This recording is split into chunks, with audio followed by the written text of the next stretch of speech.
നമസ്കരിക്കുന്ന മക്കൾക്ക് മാതാപിതാക്കളെ പരിഗണിക്കാൻ പറ്റുന്നില്ല. ഇസ്ലാഹി പ്രവർത്തനത്തിന്റെ നെടുംതൂണുകളാകുന്ന മക്കൾക്ക്, ഉമ്മമാർക്ക് വീട്ടിലെ മാതാപിതാക്കളോട് മാന്യമായി പെരുമാറാൻ പറ്റുന്നില്ല.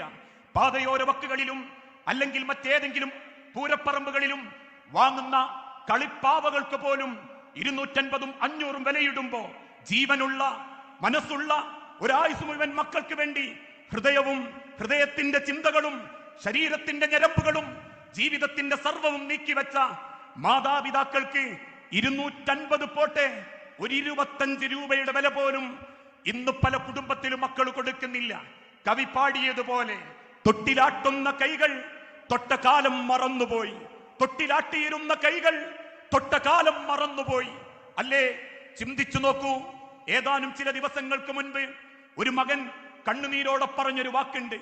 അവസാനമായി തന്റെ പിതാവിനെ ഐസിവിന്റെ ഉള്ളിൽ കയറി ചെന്ന് തന്റെ പിതാവിന്റെ കൈയൊന്ന് മുറുകെ പിടിച്ചപ്പോ തിരിച്ചു പിടിച്ച വാപ്പാന്റെ പിടുത്തം അവൻ കണ്ണുനീരോടെ പറയുന്നു, ഞാൻ അറിഞ്ഞു എന്റെ വാപ്പാന്റെ ശക്തി, ആയുസ്സുള്ള കാലത്ത് എന്റെ പിതാവിന്റെ കൈയിന്റെ ശക്തി.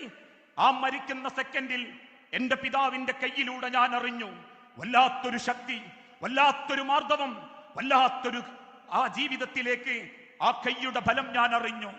എന്റെ പിതാവിനെ ഒന്ന് കൈയറിഞ്ഞു തൊടാൻ അദ്ദേഹത്തിന്റെ അവസാന നിമിഷം വേണ്ടി വന്നെങ്കിൽ, പ്രിയപ്പെട്ടവരെ, ഓരോ കൈകളും തൊട്ട കാലം നമ്മൾ മറന്നിട്ടുണ്ട്.